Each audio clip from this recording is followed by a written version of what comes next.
Welcome to Boy Time Podcast. We're gonna get litty time, yeah. Oh, it's your Boy Time Podcast. Coming in with the slam dunk of a theme song. Hi ho ho, it's me, Sam Hauser, back at it again with a new episode of the Boy Time Podcast. And as always, I'm joined by Babby and Paul. As always. As always. What is this, phasmophobia? Yes, it's spooky hours here. Sorry, I was doing my vocal warm-ups. Oh, well, you should have done that before the podcast. Sorry. Come on, we are professionals. We don't have a lot of things to talk about this week. So, we can probably just vamp about a bunch of... That means it's going to be an hour and a half. Or Maybe. rant, am I right? Maybe. Yeah, we'll talk about some stuff. Political episode, let's go. Let's go. We just have a few gaming things. I have a few movie things that aren't news, and then a little taste of a show thing. So that's what we've got on the docket today. And then Nav dropped, so we are going to be talking about that also. At great length. I've not heard the song, frankly. What? I know, it's shocking, but I have not heard the new Nav song. I know The Weeknd is probably going to blacklist this podcast for that, but that's fine. I listened to it. He can reach out to me. Oh, okay, that's good. We will listen to the album if you reach out, but it has to be sent from The Weeknd's personal email account. I'll do it for free. Well, no, I want to be paid. Oh, okay. I want to get paid, and I want The Weeknd's personal email address so that I can send him emails that would hey, what are you doing? You up right now? Yeah, you up? I know you're on Pacific time because you're in Vancouver right now, probably. Yeah, I think he's doing a DC show actually tonight. Well, I think that's where he is. Well, but he's from Vancouver, so he's probably always on Eastern time. It's like jet lag, True. But yeah, so if Weeknd or anyone at XO Records are listening, hit us up. Boy Time Business. Let's just jump into gaming. Enough lollygagging around. We have one thing that I guess is exciting, ? And one thing that is a little bit disappointing, but I probably saw this coming. We'll talk about the disappointing thing first, because I don't think anyone here really cares about it, except for me. We got some news about the Knights of the Old Republic remake. Oh, yeah, I forgot about that. It has been delayed indefinitely. I know. Crazy stuff. Who would have thought that a porting house would have development issues with a completely remade game? Not this guy. So there was a thing that came out this week. For those who don't know, that there was this thing at the Sony, it was one of the Sony press conferences or whatever, one of their directs, opened with an announcement for Knights of the Old Republic, regarded as one of the best games of all time. But playing it now is I don't know, crawling through barbed wire. It's not good. The gameplay itself is horrible. It is renowned for its story and RPG elements, but everything else in it's really bad. So it's definitely due for a remake. But the studio that's making it is Aspyr, which they just have been porting old Star Wars games to the Switch. And that's their only development history. And then they think that they could make a full game. And to my knowledge, they actually have been fairly successful up until this point. There was a meeting with Sony heads and I think Lucasfilm heads where they were going to be showing off a demo of everything that they have been working on so far. And I guess the executives were not happy with the amount of progress that they've made given the time frame. So in response, Aspyr, they fired the art lead and the game development lead. And then Saber Interactive is stepping in to help development. which I think the only thing that they've made of note is that Evil Dead game that just came out. So it's kind of a shit show. So I don't know. I don't know why this always happens to Star Wars games. It's just like they're cursed or something, where they are always going through development There's hell. too many hands everywhere Yeah, in that IP. yeah. It's a little bit weird. I think what's weird is that Lucasfilm Games have like started to like give the rights out. Like you got the freaking what's the transphobic guy? The guy made Detroit Become Human. He's making that game. And then Transphobic? Ubisoft is making an open world game. So I can't wait for Star Wars Assassin's Creed personally. But they're starting to do stuff, but it's tough making a Star Wars game under Disney because they're so restrictive of the IP. I mean, you don't see a lot of like Marvel games. I guess you're starting to now, but like it's the same thing where they have to like either be tied into the comics or they have to be tied into the movies, and nobody really wants to maintain canon or anything. They just want to make stuff that's fun to play, and political drama is not necessarily fun to play, even if it's fun to watch. So we'll see what happens with this. So that's fun. The KOTOR thing is in development. We got some news about something that's in development that is actually going pretty well, and that's GTA 6. Yay! GTA 6 news. Everybody's so excited about the GTA 6 news. Except for gamers. Uh-oh. Gamers don't like this news. Jordan Peterson hates this news. So for those who don't know, GTA 6 is the Grand Theft Auto series is actually a series of games that first debuted on the Game Boy Color, where you smash and grab things. I don't know if many people have heard of it. It's kind of an underground Small series. underground indie IP. Yeah. So, to my knowledge, I haven't played any of them, but I think they're like a cowboy game, but in the future or something. I don't know. I've only played Red Dead, so I'm not entirely sure what even I've happens. only played Bully. I've only played Bully and L.A. Noir, so I have no Yeah. idea what I'm going into. But we finally got some news about GTA 6. I forgot. This must have been an interview with one of the leads or something, because we actually got a decent amount of information about it. But there's one thing in particular that is making gamers angry. Never They're give gamers fuming. angry. It's like in a cartoon when they're so angry that like smoke is like coming out of their forehead, and then like they have an the egg. teapot sound. Yeah, and there's like an egg on their forehead and it cooks. They're so angry. Yeah. Tell me. You'll never guess. Well, I guess GTA has a long history of being only able to play as dudes. Guess what? You're gonna play as a lady in this one. What? I'm angry. Revolutionary. I liked it before video games became political. Yeah. Honestly, ever since The Last of Us 2 came out, like all these games are becoming so political. All of the alphabet people are getting all up in my games, and I don't appreciate it very much. It sucks that we still have to like make the joke about this because people still genuinely get upset about this. I know. I was like thinking about that when they announced it. It was like, you're going to be playing as a Latina woman in Miami or Vice City. Even worse, she's makes sense. Latino. Yeah. So Oh no. Oh no.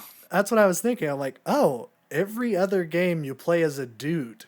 And even in the Yeah. last game where you play as 3 different people, 2 all of them are dudes. white dudes and then a black dude. And it's like, oh, yeah, it would be kind of nice to play as someone that isn't just a white dude, except for Franklin. And Nico, he's Russian. Nico. The white. Well, depends on when it came out. It was 1886 when GTA 4 came out. We're right on track. 1886. It takes about 50 takes a while years to- for a GTA game to come out. True. So we got that. That was the thing. It was a Latina lady. It's gonna be. It sounds like it's gonna be. I don't know if it's gonna be like GTA 5. I don't think they've made this public. There is going to be another protagonist who's going to be male. It's apparently inspired by Bonnie and Clyde. That's kind of the dynamic they're working on. Interesting. So I don't know if that's going to be just like an NPC guy or if that's going to be someone that you can switch off and play as, like in GTA 5. So that was the main thing that came out. It looks like it's looking to release in Rockstar's 2024 fiscal year, which means early 2023 to early 2024. That's kind of the release window. Probably, if this is actually going to be a thing, it's probably going to be like November, December of 2023. Or they could do a summer, but I don't think that's It's especially GTA. like. They're doing a holiday. Yeah, they Holiday, want that. holiday. They want that lucrative holiday release. So I guess sometimes Mother, they do give me October, GTA but 6 for Christmas. yeah, if all the kids are gonna be getting GTA 6. But I also saw there was an interview with one of the devs on this game, and it looks like that Rockstar is actually kind of like turned around to like become a good company. Not that Nope. they always have the best releases, but like I think it was a woman that was working at Rockstar. She was saying that like the company was kind of like a boys club like through GTA 5. Once Red Dead 2 came out, then like they started like in like being a little bit more inclusive on who they were hiring. When GTA 5 got ported to the PS5, they took out a couple trans jokes that I guess were on the radio. So they've started to become a little bit more woke, as gamers say. So Rockstar. I saw that and I'm like, oh, that's good. Because Rockstar. she also talked about that there was a lot of like toxic workplace stuff, like crunch and stuff like that. And that has more or less been, they've been working to try to help that, limit overtime and stuff, which is good. I'm glad to hear that, especially since Rockstar is one of the biggest game developers out there. It's nice to see that that they're making some good strides and stuff. But some people heard that and were like, "It's just a joke, man. Just keep it in. I don't care." I, as a white man playing a fake video game, care deeply about this issue. Yeah, I saw a funny meme where it was like a smiling guy and it was like a man killing hookers in GTA 5. And then it was like a woman killing woman hookers killing- in GTA 6. And then the guy's like, I wish that they wouldn't get political. It's like, it doesn't matter. You're going to still be pulling off the most heinous shit ever. Yeah, But yeah. now you're literally just going to be doesn't matter. playing as a lady. Which I think You're is just gonna kind be of girl awesome. bossing it up. That's right. Which gamers hate girl bosses. True. Darn. Should have played as Maybe Joel this'll in change Last of mine. Us 2. Maybe this will change minds. If The Last of Us 2 didn't change minds, then I don't know what's going to happen. But Yeah, I still don't believe anybody played that game. So I have no idea. that's my canon, is that nobody actually played Last of Us 2. So Probably not. They just saw the leaks and were like, yeah, well, 'cause there was no way they played the same game I played. That's all I'm saying. yeah. I don't think The Last of Us 2 is perfect, but I do really like But it. it is the best game I've played in a long time. I think gameplay-wise is pretty solid. Yeah, but- gameplay wise and visuals wise is so much better than anything else I've played in a Yeah. long time. Yeah. So, yeah, I don't think GTA 6 will have any messaging. I don't remember if there was a message in GTA 5. I just It's GTA. I just figured that it was some anti-woke bullshit, like Michael should have been, I don't know, Michael should have been campaigning to run for mayor of Los Santos so that he could enforce the no say gay bill. That's what I thought was the message of GTA 5. I would love a GTA game with like the corpo build from Cyberpunk, Oh, that would be or fun. just some like corporate like corrupt politician. Hey, well, you never know. 3 years into GTA 6's life cycle, you might get a multiplayer expansion that lets That's you true. run corporate. Because I'm pretty sure they're going to be putting as much money into the Oh yeah, multiplayer for as sure. possible. After GTA 5. Yeah. Well, they've pretty much abandoned Red Dead Online, so Yeah. I saw, I don't remember, I think this was 2 weeks ago. There was a funeral in Red Dead Online where everyone dressed up in black and went to a cemetery because it was the 1 year update of the last Red Dead update. So it was, they were R.I.P. gathering in solidarity, and then they all probably deleted the game, probably. So They just keep Never playing to it. be touched again. never to be touched again. But that's it for gaming news. Haven't gotten a lot of things. Just those two. But let's talk about some movie stuff. I don't have any movie news. There was the trailer for Oppenheimer that came out, but I already talked about that when I saw Nope. So, no news. I just got some recommendations for people. If you guys have HBO Max, two of the best movies of all time have just been added to it. Those being Tricked Little you. Miss Sunshine and Mad Max Fury Road. One of those is the best action movie of all time, and one of them makes me cry every single time. I'll let Mad you Max. guess which one is which. Little Miss Sunshine is probably one of my favorite movies ever, and it has Paul Dano as the Riddler, so that's kind Let's of go. awesome. No, Yeah, he actually does that in a movie. not supposed to go like that. Also, Steve Carell is suicidal in that movie. It's kind of Oh. funny. Yeah, he Girls, I do not want to live anymore. girls.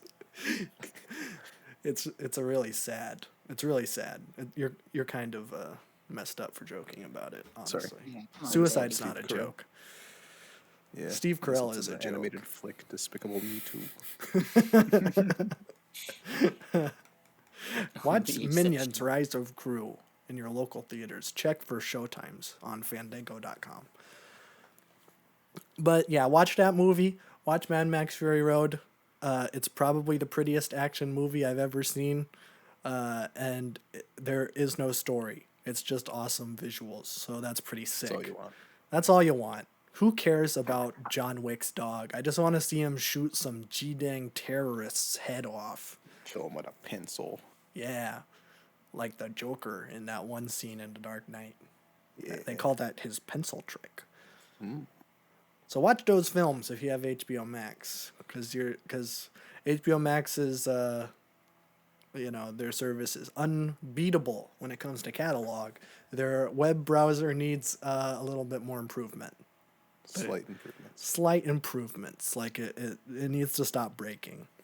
That being said, I watched Furious 6 today on HBO Max, and I had no issues. So Unfortunately, that was a little unfortunate. that was the only thing that didn't have issues. Yeah, it was just that movie, unfortunately. But I need to talk about some movies I saw. Babby, have you seen Nope yet? I'm seeing it tomorrow. Okay, so we will be talking about that next week, the spoiler discussion. I'm going to give a couple movie things. One that I would absolutely recommend to just about everybody, and one that I would tell everybody to not watch because it's really bad. And it's the Fast and Furious. That one I've already sucked. seen it. You're too late. No. You've seen Furious 6? I've seen, I think, 95% of these movies. Frick. I'm sorry that I couldn't save you in time. Let's just talk about that one because it's a little bit more fresh because I just watched it. Furious 6. The last one was Fast 5. This one's Furious 6. They're a duo, kind of. They feel exactly the same. And Fast Five I hated, and I think this one might be worse. What's the thing that happens in this one? I don't remember. This Or one like the was big ending thing, because there's always a big ending thing. it was kind of like that scene from Uncharted 3 where he's falling out of a plane with the cargo Oh, it boxes. is the airplane one. Yeah, Okay. it's the airplane Where one the on the airplane's like longest runway I've 50 ever miles seen. long. Yeah. It's so crazy how long It's a that half runway an is. hour of an airplane runway. I know. I'm like, Crazy. is this a joke? Like, are they doing like a parody of Crazy. the? No, I think they were. We were No, supposed to they take were. it seriously because Gal Gadot dies at the end, and it's supposed to be like a really somber moment. And I'm like, I just watched people like flying out of a plane on a runway that is like insanely long. So yeah, Gal Gadot got. I guess something must have Gal came Gadot up and got they got Gal Gadot, if you will. Something must have come up in her schedule. I don't exactly know what possibly could have come up in her schedule where she might be a little bit too busy to be in these stupid car movies. I don't know. She probably got an email from Zack Snyder or something that said, "You need to kill yourself in the new Fast and Furious film. It's the only way. It's the only way so that you can be in Batman versus Superman." So yeah, it was pretty bad. This is the first time I've noticed the family meme coming true. They Yep. really laid it on thick this time. Yeah, it was really bad. There was a guy, so the main bad guy was a guy named Shaw, and he was not played by what the frick is that guy's name? bald guy. Bald guy, bald Australian Jason. guy, Jason Statham. There you go. That's it. Yes, he was not played by Jason Statham, even though I know that Jason Statham plays Shaw in the hit film Hobbs and Shaw, so I have no idea how that happened.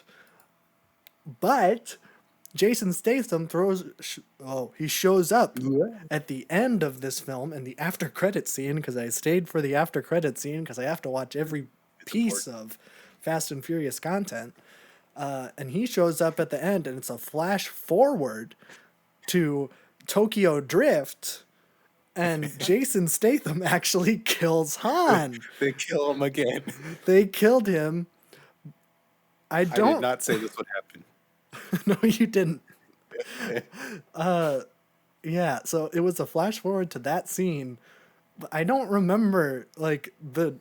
So what happens is like Han gets like T-boned by like a muscle car, and then like he's showing him dying, and then it cuts back, and then Jason Statham gets out of the car. Like we're supposed to know who Jason Statham is, but he's never been established in this universe as Yeah. being a like. They pulled an MCU after credit scene, but there's no like preconceived notions of that character.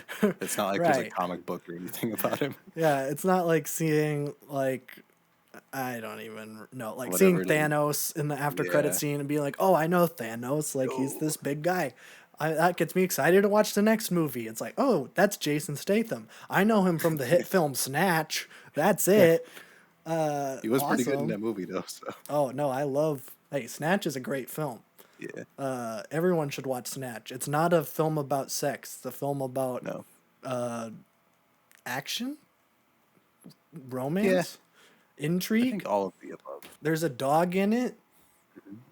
Then there's like underground fighting. Yeah, there's a lot of stuff. There's a lot of stuff. I don't want to say too Trailer much. scene and everything. There's a lot going on. Yeah, there's a lot. There's a lot. But it is a very good film. So go see Snatch if you haven't. That one's, I don't know if it's on HBO Max. I was going to say that one wasn't, but it probably is, honestly. So, okay, it's not. So yeah, Fast Furious 6, stay far away from this film. I don't know why they keep putting all their chips in the story.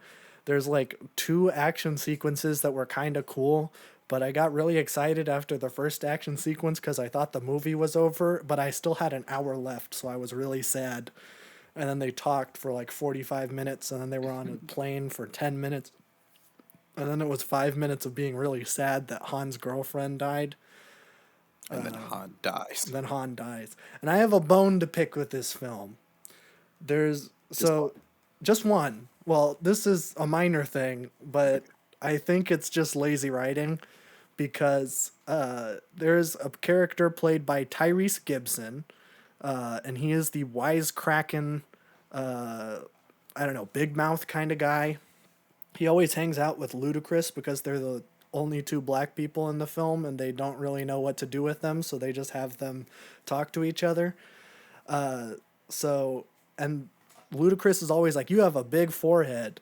And I implore everyone, if you do not know who Tyrese Gibson is, to look up a photo of this man. He doesn't have that big of a forehead. I don't know why. It's like a running joke throughout the film that this guy has a big head or a big forehead. There's even a joke thrown by The Rock, because Tyrese says, "Hey, everybody hide your baby oil." "Ah, nah, I'm just kidding, Rock." And then Rock says, "You should hide your big forehead." And then Ludacris does a spit take. And I'm like, Rock, you have a bigger head than Tyrese Gibson. What are you talking about? Let me do some. There's investigative nothing research. there's nothing wrong with having a big head. And I don't know, it was just weird. It felt like, why is this the only joke that you can think of is that this guy has a big head when They have about really equally foreheads. They're about the same. yeah. I mean, but like I look at a picture of like Paul Walker. Paul Walker has a huge forehead. Why aren't we making fun of Paul Walker's forehead? Or even Vin Diesel? I think Vin Diesel probably has a bigger head. That's in his than- contract. Yeah, you probably can't make fun of Vin Diesel. Can't make fun of Vin Diesel. Okay. I do like the baby oil joke though because that's very crucial and super fast. The hit parody of Fast and Furious. That's true. And that was something that that's something that Tyrese says all the time. Like that's another running joke is that they're like, because Paul Walker and Vin Diesel's sister have a baby together. And so he's like, baby oil, Hobbs would really like that, huh? Ha ha ha.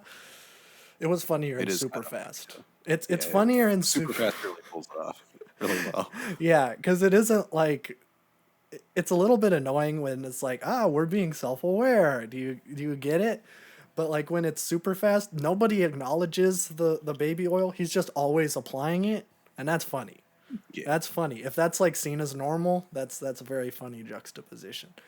But yeah, it's a little bit weird where it's like, yeah, he has baby oil. Get it, guys? Yeah. Yeah.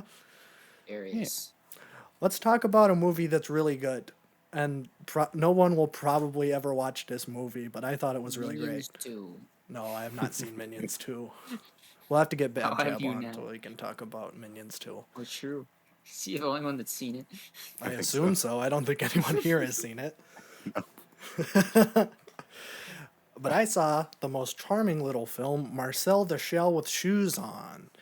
The hit film starring Jenny Slate as a little stop-motion shell. With shoes on. With shoes on, of course. It is a very, very good movie. It's all kind of told through like this mockumentary style angle where this dude moves into an Airbnb because he just got separated with his wife, and he meets Marcel, a very small shell with shoes on, that lives alone with his grandmother, and their family has been lost. They got misplaced. There was some previous. I'm not going to get into the plot, but you should watch the film. It's very, very heartwarming. It'll make you laugh. It'll make you cry. I think my Letterboxd review said, if you're ever feeling clinically depressed, then you should watch this film. I'm on it. Yeah, so I highly recommend it. Let's go. I've been waiting so long to see this movie. It's based on a YouTube video, from 2011, 2012. Also by Jenny Slate and the guy who made this movie. So this is like just this like little character that they made. I think Jenny Slate was just kind of like doing bits in this funny voice to like do for this stop motion character. And it kind of it's like, oh, okay, that's a unique premise. And then they turned it into like this fully fleshed out movie that has like so much heart to it. It's fantastic. I think they're finally doing national showings of it. There was only 3 showings of it in like this one theater that only does like weirdo stuff. So, yeah, I don't know how wide of a release this is gonna get, but if it's out there somewhere, I highly recommend it. Once it comes to VOD, I will probably make mention of it because I think this is a movie everyone should check out. So there you go. Now let's talk a little bit about show news. I didn't even write this down. I literally just thought about it, but the Walter White and Jesse Pinkman statues were unveiled. Yes. Yeah. They're kind of neat. It was kind of funny to see Dean Norris posted this funny video at the unveiling where it was him and Aaron Paul kissed him on the head like twice. I don't know why this keeps happening to Breaking Bad stars, because Mike keeps like kissing Rhea Seehorn's shoulder. It's like, what's happening? But yeah, they look pretty cool. The Walter White one looks really angry. It looks like the yellow promotional picture of Walter White. You know the one I'm talking about? What the heck? Yes. But I saw Bryan Cranston was there, and he has like a huge beard now. He looks so different. He looks like a homeless, or like a caveman. He does look like a caveman, and he was wearing a bolo tie. Yeah. Which is pretty sick. Anybody with a bolo tie is just a gamer. Yeah, I think bolo ties should come back. They're pretty awesome. But yeah, look at the statue. Go to Albuquerque. This is all a plot so that Breaking Bad fans go to Albuquerque. And frankly, I won't have it. I'll never go. I'll never go to Albuquerque. But I went to Albuquerque like 5 years ago. Did you see the statue?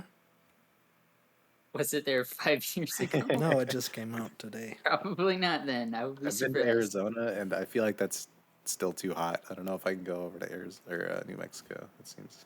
It's a dry heat though. Although it is a pretty great state, I feel like New Mexico would bang. Saul like wears like city, 3-piece suits every single time. Yeah, I don't know how they do that. That's crazy. It's like pure heat over there. There's no humidity. It's just like really hot. It's in the middle of a desert, yeah. Yeah, it's really hot. I mean, they even have a whole series of episodes in Better Call Saul where they trek through the desert. It's just a different kind of heat. Yeah. Can't take it. Heat just be different, you know? He'd be hitting different. Hitting different? Be hitting hotter? But I want to talk a little bit about a show I've been watching. It's a little tiny show, but I watched 4 episodes of it today, so I thought I would bring it up. I watched The Boys. Boys. The Boys. Boys. A great show about great people. Yep. I knew that this show had like a reputation. I mean, they do hang dong a lot in like the first 2 episodes. I don't know if there's been like, well, I think in the 4th episode there was one lady that was naked, but until then it was all dudes. It's all dudes. Only That's dudes, awesome. please. It's pretty sick. I like seeing naked men. Let's go. So, yeah, I was surprised just how like early on they established that all of these superheroes are really bad. Yeah. Like Jack Quaid's character, he's like this like AV nerd, and then his girlfriend's like hey, we should like move in together. And they're like walking on the street, and then his girlfriend like takes one step off of the curb, and then like the flash just runs right through her, and like you see all of her guts and stuff like spill out onto the street, and the good dude's just like, can't stop, gotta go, and then he goes again. And it's like, they're what? They're gonna do that in like the first 5 minutes, and then there's Called this. setting the scene. It is. And then there's this one superhero chick. She's from Des Moines, which is pretty fun. That's very integral to her character. So she like gets to join the Justice League, and then like their version of Aquaman is showing her around, and then she's like, I had like a poster of you when I was a kid, like I kind of had like this huge crush on you. And he's like, oh really? And then he just whips out his dick and he's like, hey, I'm gonna sexually assault you right now. And it's just like, that was such a jump. Like, I know that this show is like, it's known for being risque. Season 3, episode 1. I don't know anything about that. That's the only thing I know about this show. I know that there was a superhero orgy later in season 3. Ooh. So that I have that to look forward to. But I'm really enjoying this show, and I haven't even seen Giancarlo Esposito yet. I assume he makes the show. I feel like people don't talk about him as much when they talk about that show. What? But he's Giancarlo. I mean, know. I don't know if he's like in it because it's been 4 episodes and I haven't seen him yet. So I know maybe he he's in it, joins I just later. don't know how big of a role he's in. Yeah, I don't know. I really hate the corporate chick. There's this chick who like runs all the superheroes, and she's like the CEO or whatever of like Vought Industries, and she's just like, yo, everything's image. She makes the chick from Des Moines like abandon her like superhero costume in favor of like, I guess like a comic book costume, so it's like super revealing. So she's like, yeah, it'll play well to male audiences, and it's female empowerment, and it's like, oh, stop! I hate it. I hate that. But yeah, I think I'm gonna keep watching it because it's been really fun. So watch The Boys. I know not a lot of people know about it, but it's pretty good show. So Show. I think Solar Opposites season 3 is out too. I need to watch that. yeah, I saw they made that. And Rick and Morty season 6 is coming this year, I think. Oh. There's so many Justin Roiland productions. Still haven't finished season 5. Wow. I exclusively watch that show when I get sick. That's the only time I watch Rick and Morty. I feel like I'm just in a headspace where I can endure the stupid humor of Rick and Morty. Yeah. Yeah, I don't know how it is now. Is it still funny? It's decent. They try to get like hilarious. too serious with it sometimes, where it's like I don't care. Yeah. I just like the crazy stuff. But I mean, it's still pretty decent. It's passable. Okay.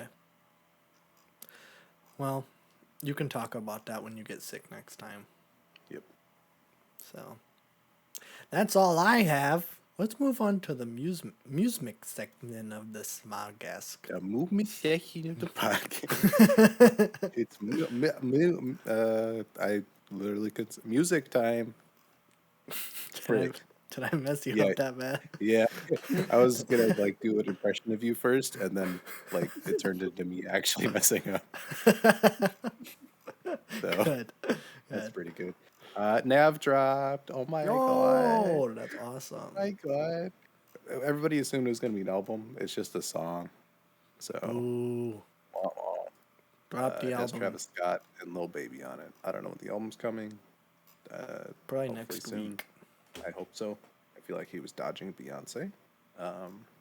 Oh man. And after he like took the stand not to, he's like, actually, I'm gonna do that.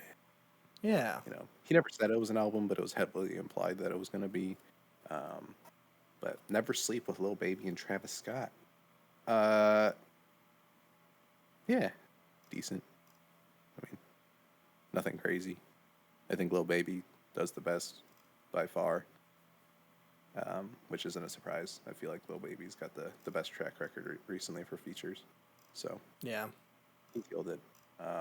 It's weird because like Lil Baby and Travis Scott have like these very well-known voices, and then Nav comes trotting in with like this heavily auto-tuned voice, and he sounds like he's like 14. So I just you have one of those picture in your mind moments where like Travis Scott and Lil Baby are like these fully grown like 6'1" people, and then Nav comes out and he's like a 5'3" teenager. I'm like, yeah, that's a cool dynamic. Yeah. So it's pretty decent. The beat's kind of cool. It gets a little old, but like it's a fun song. I think Lil Baby just carries heavily. Well, But of course. I'm hoping Nav drops the full album soon. I think we have a track list and everything. Maybe not. I don't Is that remember. true? It might not have been for Let me his see Nav what album. Nav has tweeted about. Is Yeah. Nav Josh? That's not Nav. That's probably not Nav. I feel like Nav's well known enough to Is just it- have Nav on Is it lock. Beats by Nav? I think that's Beats it. by Nav. That's his at. Is it? Apparently. That's weird. I don't. Well, let me see. I don't see anything about a track list. Okay. Maybe it was something else I was looking at. I don't Oh, remember. okay. So I can see why everyone thought this was going to be an album. Yeah. Because he said July 29th, and then his next tweet is, "My new album will be called Demons Protected by Angels." Yeah. So that yeah. Okay. So I'm thinking he dodged Beyonce Probably. Yeah. because it's like, why not just announce the single first? But who knows? I don't want to tell the goat what to do. It's up to him. Like Yeah. I should be, talking to him that way. Of course. But go stream Nav. He needs it. He's both overrated and underrated at the same time. So he's just the guy. So I just don't understand how he stole the album cover from Joji. yeah, he just like drew the eye from the crocodile on Joji and then slapped it on a black canvas. Yeah. But Nav can do stuff like that. I mean, it's an honor to even get your stuff like looked at by him. So That's true. No, that's true. you got to take what you can get. Cry a Lot, new song. This is Sarah Benito, for those who don't know. We got Touch the Sun. This one is a lot more, it's still got some hardcore elements, but like it's a lot more straightforward of like a hard style, like EDM track, which is pretty good. It's not as good as Hell Is Here. Hell Is Here was like a big whiplash that I love. This one feels a lot more, not like back in her lane, but still more adjacent to what she's done on things like Bonito Generation, where it's more like electronic heavy, but she doesn't do the scary voice, and I love the scary voice. And she should keep doing the scary voice. Yeah. But I don't know. It still flows pretty well. It's kind of sick. It's just a lot more low key than Hell Is Here. It's not put on and be like, whoa, what is this? This is not what I expected from you. This is a lot more still. It's still got some hard style elements though. It still kind of knocks. So, Touch the Sun, 4.5 minutes, pretty good. I enjoy it. Okay. I'm hoping that since there's 2 singles out already and we have another month before it comes out, that this is going to be like a 6 or a 7 song EP. Probably. I'm hoping it's a beefier one because I don't want like 2 out of the 4 songs out already. Yeah. If that's the case, because I don't know. I want to take all I can get from this record because I don't know when the next KKB album's going to come out because I'm guessing they were doing a little bit of a break between this little solo thing she's doing and the next record. So Yeah, probably Wanna- the same wanna time get the most GTA right 6 comes out. yeah, bumping that new KKB with the new GTA. That's right. It's going to be on the new Blonded Radio. Oh, they're just gonna give Sarah Benito her own station. Yeah, the Bonito FM. That'd be sick. I'd Heck like yeah. that. But that's cool. Check that one out. I'll go to Julian Baker's B-sides because I talked about it last week and didn't listen to the other 2 songs. But Vanishing Point and Mental Math are the other 2 songs in this little B-side EP. They're both pretty good. It's weird because these are B-sides from Little Oblivions, but I think these tracks are like better than like half of a Little Oblivions. So I don't know what happened there. I guess she chose the wrong tracks to put out. Yeah, Like- that's probably it. Some of the songs on there sound a little bit too generic and samey.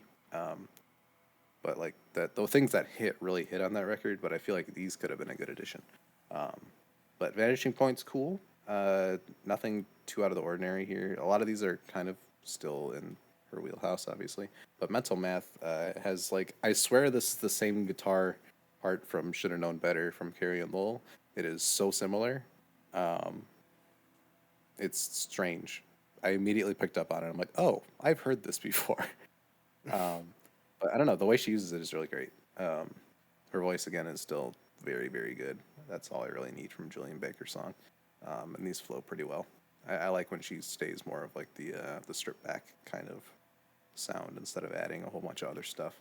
I think her first two records were all just her and the guitar. I'm pretty sure. Might have been a drum in there. I don't remember. It's been a while, but yeah, those are pretty decent. So if you're into some indie rock stuff that you need to get into, there you go. We will go to Beyonce next. Beyonce dropped Renaissance. This is Act 1 of whatever this is. I believe it's I a don't stage know. play. I don't know when Act 2 is coming. I don't know if there's going to be 2 or 3 acts. Not sure. But with Act 1 here, this album is really good. Like, really good.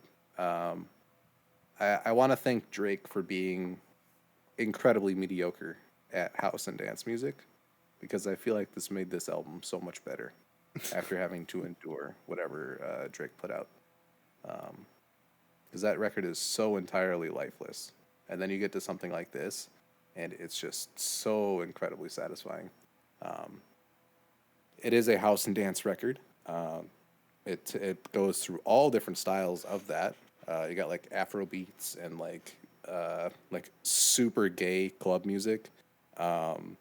Just all these different genres of these like this area, and she kills it like on every song almost. It's great when the production is so top tier. This feels like Dawn FM in the way that like she got producers that know what they're doing in that respective genre, and they kill it, and then she just like kills it on the vocal performances and writing. Yeah. So it's literally a Dawn FM kind of thing that happened here. There's no narrative to it, obviously, but the way these songs do the same thing where they transition into each other, they do tempo changes into the next track, like the groove stays going. I was very surprised because like after hearing Break My Soul, I'm like, this is cool, but it doesn't have the punching power of something like Formation from Lemonade. But everybody's been saying this, but in the context of the record, it's so much better. It did the same thing that Take My Breath did on Dawn FM, where it's like, this is cool, but like I don't see the hype in it until you listen to the full thing and you get the whole transitions and everything to it, and you're like, oh, that's what the song's supposed to do. Same thing happened here, but yeah, this record is really, really great. It gets to like, she even has people like AJ Cook or AG Cook on here that does more like hyper pop stuff. So there was some very like Sophie adjacent dance beats on the back half of the album that were really cool with some like harsh synths and stuff. She goes like straight like old school disco on a couple songs with some soul elements mixed in. I believe she had Sid from the Internet help on one of them. But yeah, I mean like the track listing from like Church Girl into Plastic Off the Sofa into Virgo's Groove is just amazing. I think Plastic Off the Sofa and Virgo's Groove is a 1-2 punch is like the best part of this album. Plastic Off the Sofa has like an amazing bass groove and the melodies are fantastic, and then the way that it transitions into the next track is just insane. When it comes to Beyonce, I prefer this to Lemonade personally. That's probably a hot take. I think Lemonade's really, really great, but I feel like I don't go back to it as much because it is so much a art piece that is supposed to be like listened to all in one, and like there's a film to go along with it, and there's like so many different weird style switch ups on there that she does that are all really great. I think it's like a really great album, but it's not something I go back to because I don't really like when I go to Beyonce, I want to have fun, and this album is fun. Okay. It's so addicting. I was not expecting it. I put it on when I was working. I'm like, okay, I'm gonna check out this new Beyonce. And then it's just like a dance party for like an hour. It's really great.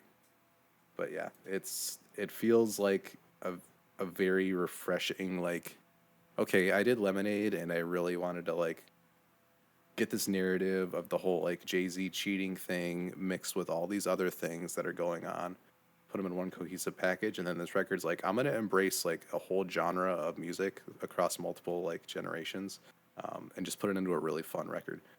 So I'm assuming that with like Renaissance Act 1, I'm assuming she's going to do a different musical style for Act 2, because I feel like she's gotten everything out of this genre now, because there's such a wide range on here. So I'm interested to see like what's going to be Act 2. Are we going to get a different genre switch up? I don't know, but like this R&B dance house switch up that this album did, I'm loving it. I know some people are kind of like, yeah, it's not her best, but like you're comparing it to Lemonade because that's the last big album she dropped, and that album is like one of the best of the decade. Yeah. But when it comes to this is just fun. I love this. Well, Yeah, that's fun. right. Oh yeah, I forgot to mention Drake. Drake wrote one of the songs on this record, "Heated." It sounds like a Drake song when she performs it, but I feel like she does it so much better than he would have. if, if "Heated" was on, honestly, never mind. It'd probably be the best song on there. I don't know why he gave it to her. That one had like the most Drake energy, like of like a classic Drake dance hit, and she used it. So, That is a little weird. but if you have to listen to any songs off this record, "Plastic Off the Sofa," "Virgo's Groove," "Alien Superstar," even "Thick." "Thick's" really great. Actually, "Pure and Honey." I'm changing that out. "Pure and Honey."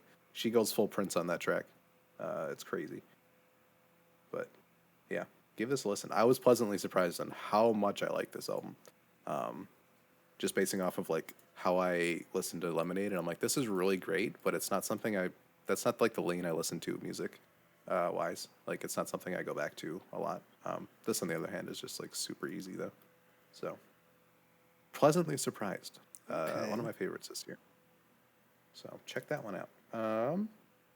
I guess we'll go to another one that's one of the best of the year that I literally haven't heard of until like very soon or very recently. Chat Pile is the group. Chat They just pile. they just released this album this week as well. This is God's Country. It's been getting pretty crazy reviews. I think Pitchfork gave it like an 8.4, which is very high for Pitchfork. Not like Pitchfork matters a lot, but it's always like, I don't know. Yeah. But I mean, when you have a group that has like they got 68,000 monthly listeners, it's kind of like a thing where publications are like, oh, what? This is a group. But Chat Pile is a noise rock and sludge metal group Oh, fun. from Oklahoma, I believe. So this record is it's a sludge metal noise rock album. After I've been getting into Swans and stuff, I'm a lot more open to records like this because Swans does metal in a non-metal way. It has all the feelings of metal, but it doesn't sound like metal. And this record kind of like it feels like a Zoomer kind of update to like System of a Down and other like metal groups.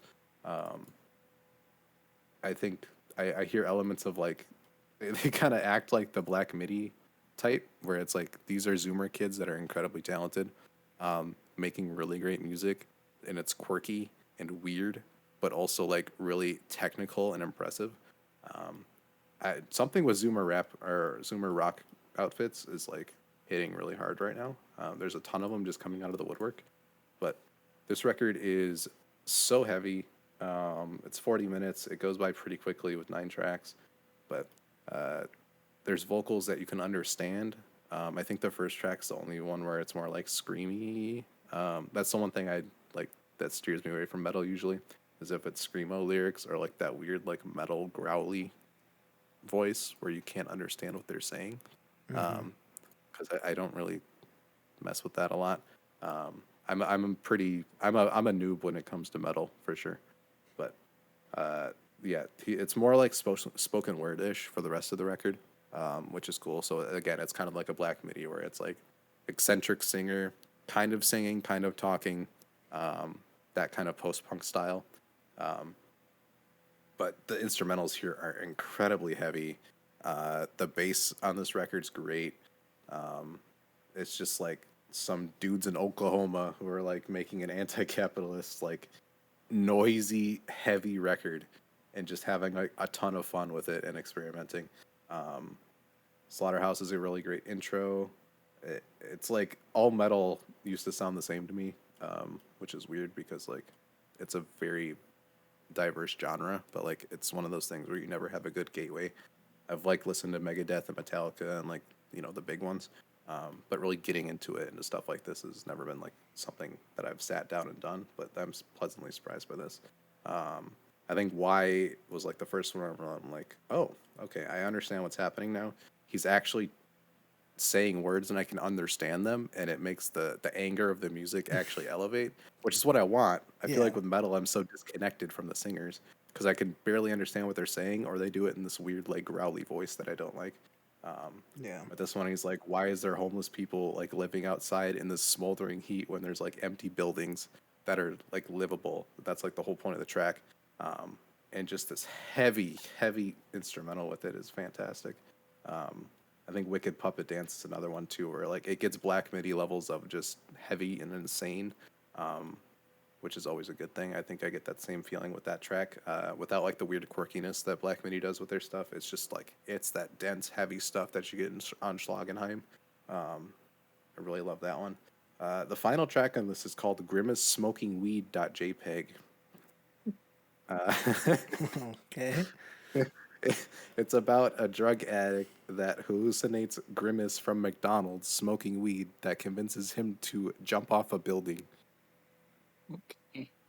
Okay. It is the wildest song I have heard in a while. But it's like terrifying. I'm like, what? Where did this come from? Every other like song on this record is titled something like how you'd expect a song to like be titled, and then the last song is just Grimace Smoking Weed.jpg. I love Zoomers. I gotta say that. Like, this never used to happen. No. There's so many wild song titles now. But yeah, there's like one song where he's like talking about the song or like being a serial killer from Oklahoma City, which is like an actual serial killer, and he's telling like a story from his perspective of like robbing a bank and stuff. I don't know. This record is really, really fantastic. It's a very listenable like metal experience for someone who isn't very into metal at this moment. But like, it's heavy, it's quick. There's enough variation there where you don't get bored.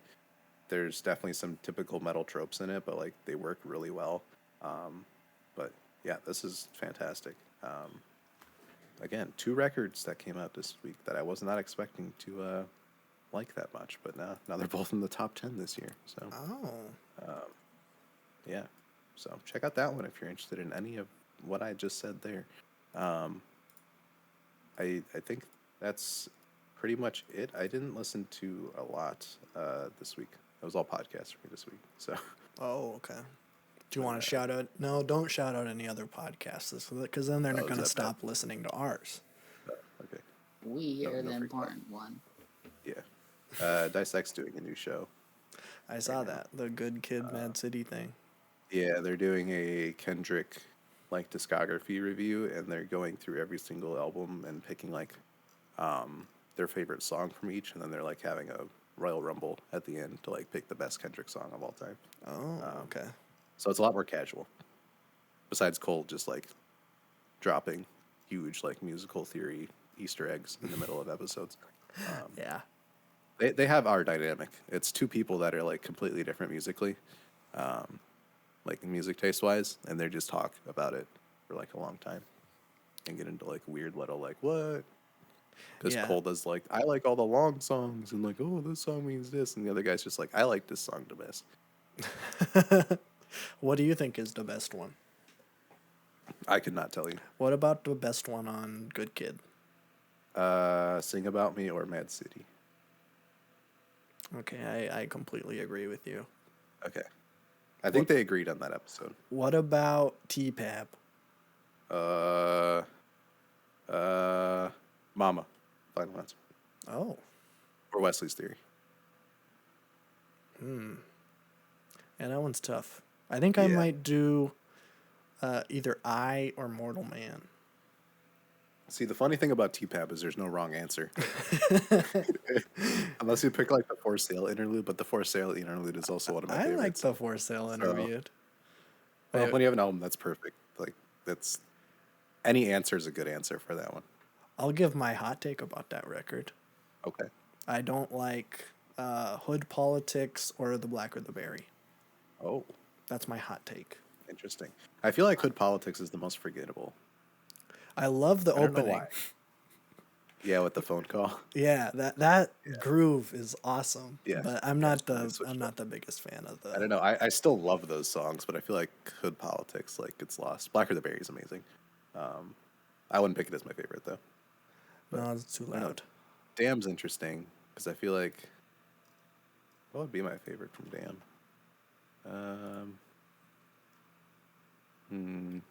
I don't know. I think Triple X or Fear probably. I was gonna say Triple X or Element, Yeah, that's but I also really That's like respectable. Duckworth. Duckworth and DNA are also great. Yeah. Damn's different because like I was listening to it when it first came out and it was all over the radio. So like everybody, that was like the last or one of the last hip hop releases where everybody like tuned in so incredibly much, where like you could go outside and hear it, and like everybody's talking about it. Yeah. I feel like most songs on this record too could be like acceptable, except God. If you pick God as your favorite song, you're not my friend. I do like God. Yeah, it's just Is that against the rules? I don't like it, but like as long as it's not your favorite song off the record, I think we're chill. No, it's not my favorite. Because I feel like Love transitions into Mr. Morale where he does it better. I like Love too. I don't know. Is there even a song on here I don't like? I don't remember what Pride is like, so that's probably my least favorite. Pride's great. Okay. Well, I don't know. I don't remember that one. I haven't listened That's to Damn the, in a long time. Yeah. Yeah. Mr. Morale, I feel like I don't know what my favorite of Mr. Morale is. It might be kind of basic, but I love N95. I love N95 too. I like that one. I also really like Count Me Out. That one. Yeah. Count Me Yeah. Out's great. Other Time's great too. Yeah, that one's good.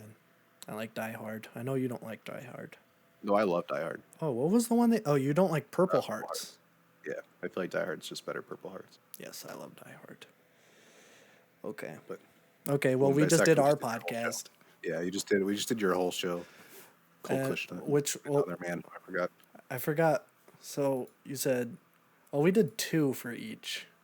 Yeah. So So they I have to don't know. narrow it all down to one, and then they have to debate out what the best song is from those. Like I think it's in a bracket style. Oh. That's where it would get incredibly difficult. I think his best might be Sing About Me, if I'm being I agree, honest. but is it my favorite? That's the thing. I don't know. I don't know. It's like, how do you gauge that? But I do think "Sing About Me" is his best. Yeah, I So. would say so. We just did your show, Cole Kushner. Hey Cole, get us on. It wouldn't take a bunch of episodes. We just did it in 10 minutes. Yeah. You don't even need to. You could just go straight to Igor Cole. You don't need to. I shouldn't be leaking that. It's Igor. It's What do you Igor. what do you mean leaking it? Do you have like an inside source? No, no. He just put a hint at the last. Like he always does a hint at like the last episode of the last season, and it's Igor. You don't know that. It's like 99% sure. The same with like when he did swimming. Like people picked up on it incredibly quick. I'm willing to bet on that. They put a hint on it, and then the hint's kind of obvious because there's like internet nerds that dig into it immediately, Yeah. Yeah. which is fine. But so check that out. That's interesting. I'm listening to No Skips, which is the podcast of a couple guys that do music writing and stuff.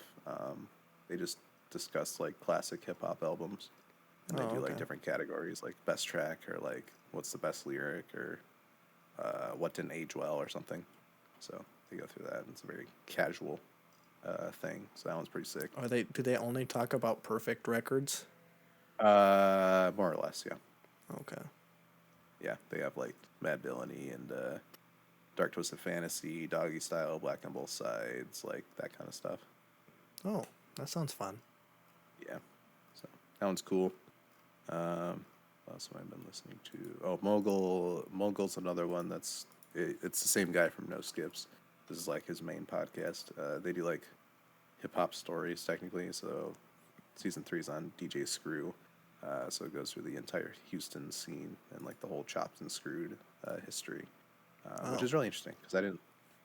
DJ Screw is one where like if you weren't around when he was doing his thing, it gets lost because on streaming he's not huge, and even though like there's influence everywhere, like any Travis Scott song is just incredibly influenced. Where it's like he would slow the beat down. He'd be the first person to do that kind of sound, and like pitching vocals down like ASAP Rocky does all the time. So that season was really cool, and there was a part in it where like a lot of people don't know George Floyd was a rapper. George Floyd was with DJ Screw at this point, so you could hear like the song where George Floyd was on. Oh, I didn't know that he It's was like it's crazy. really.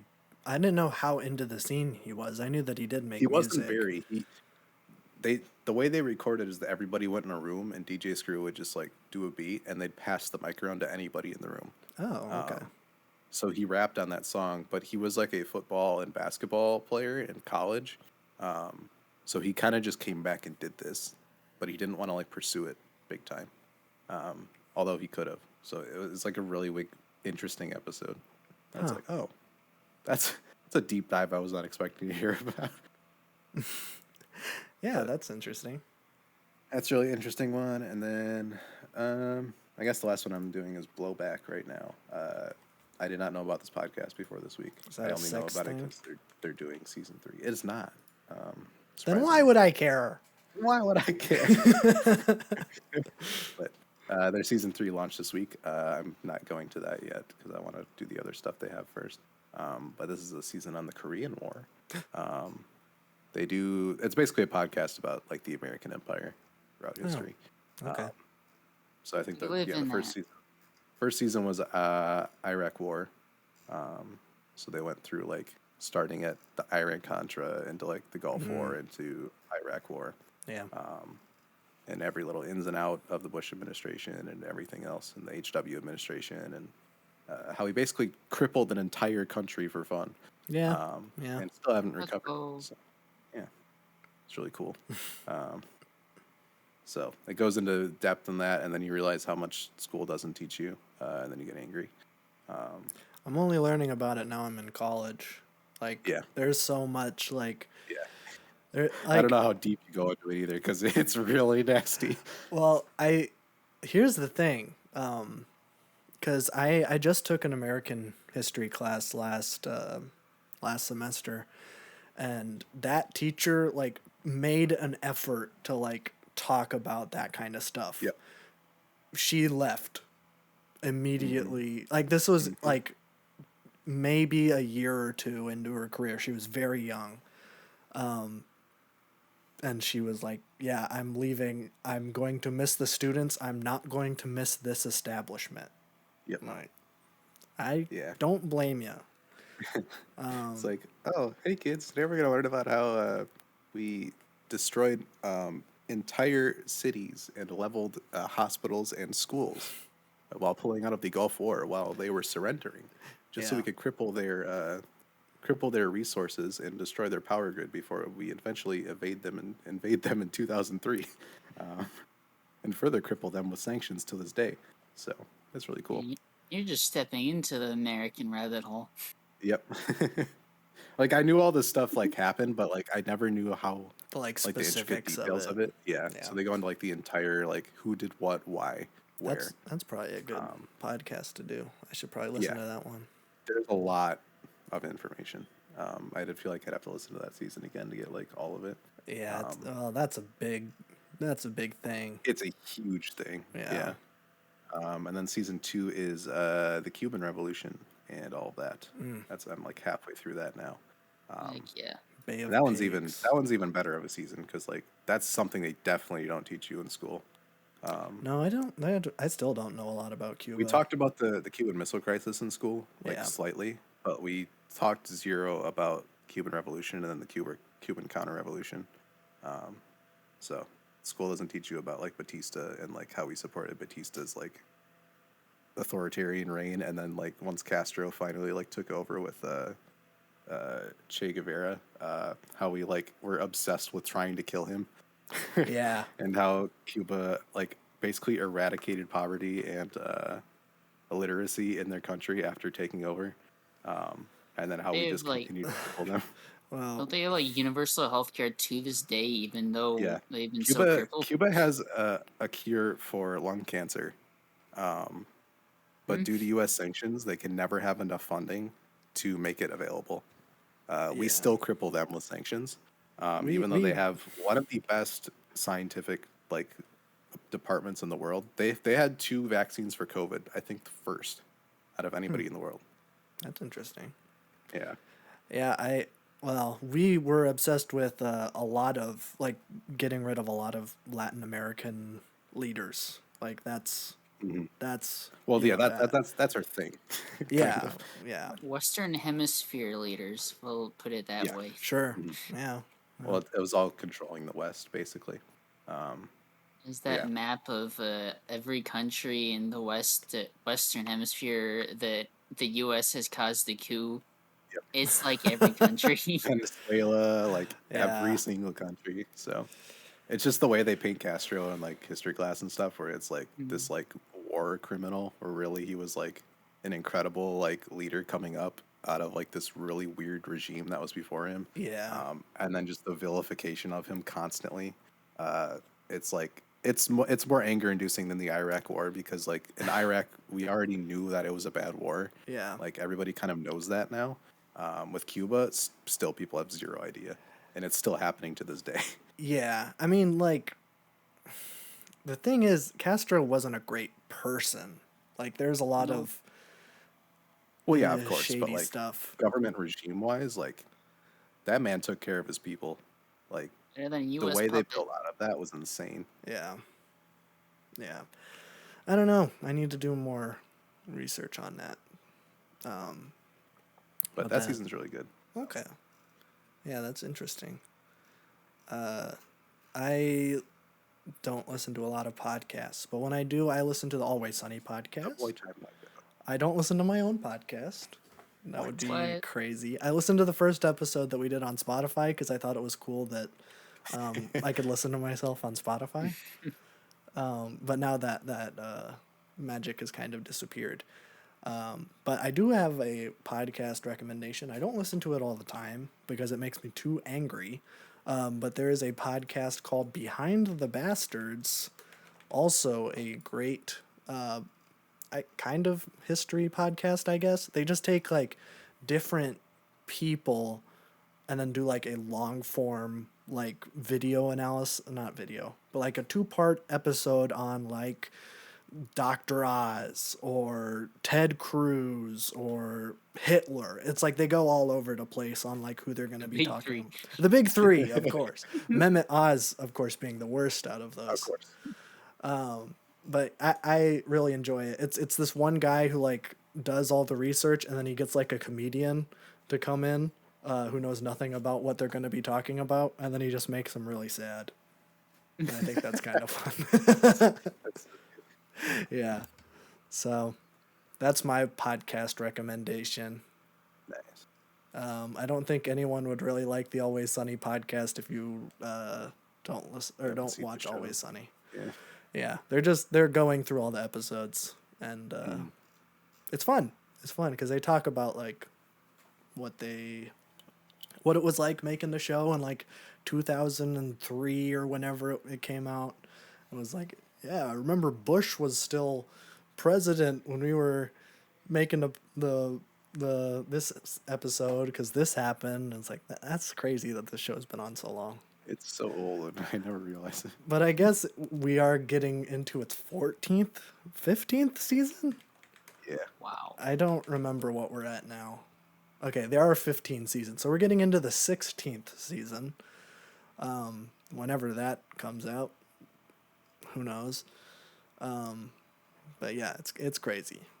So yeah, Epic. that's I all think my that's everything. recommendations. You Yep, should that's follow my everything. Twitter account. Best Twitter account. I do not regret following it. Thanks for the recommendation, Paul. I don't have a Twitter account anymore. Yeah. It was just a habit. Oh no, that's why I stopped posting. Dude, Yeah, it's probably not in your following thing anymore because it is gone. Eradicated. dang, I miss Yes. it already. So I do too. We were gonna have a funny meme. too soon. Babby was telling me that we were gonna do a funny meme of like the Obama summer playlist and have it be a bunch of like random stuff that would have been funny, but we can't tweet it anywhere. So, what's the point? That's the point. I could make a community poll if I ever want to go through the effort of making that meme. Well, we don't have to do a poll about it. You can just post it. Or just a community post. Yeah. Just gonna be us answering the poll. Now people interact with the community posts more than they do the Twitter. Yeah. Well, now they really do. But yeah, It's because we have I'd 1,000 have to make it like, subs. tomorrow, because otherwise it's gonna be old news. Yeah. I don't think Obama had any like huge things on his list. No. Other than turning the frogs gay. Yeah. That is true. Okay, well, that's the podcast. Hope you guys enjoyed. Watch our Father John Misty reaction that comes out later today. It's funny. I edited it myself, which is Maybe rare. I hardly ever edit videos for the podcast. No way. I know. I usually hand it off. I pay someone on Fiverr to edit all the videos that I'm supposed to. We definitely don't 50-50 this whole operation. No, well, we do, but little do you know that I actually pay someone on Fiverr all the time, so I'm supposed to be editing. I actually have an unpaid intern that does mine, so. Oh, that's kind of fucked up, honestly. Yeah, it is. It's me. Yep. Paul, you're the editor? Paul should just be our resident editor. Why am I paying someone on Fiverr when we could just have Paul do it for free? True. Indeed. All right, bye.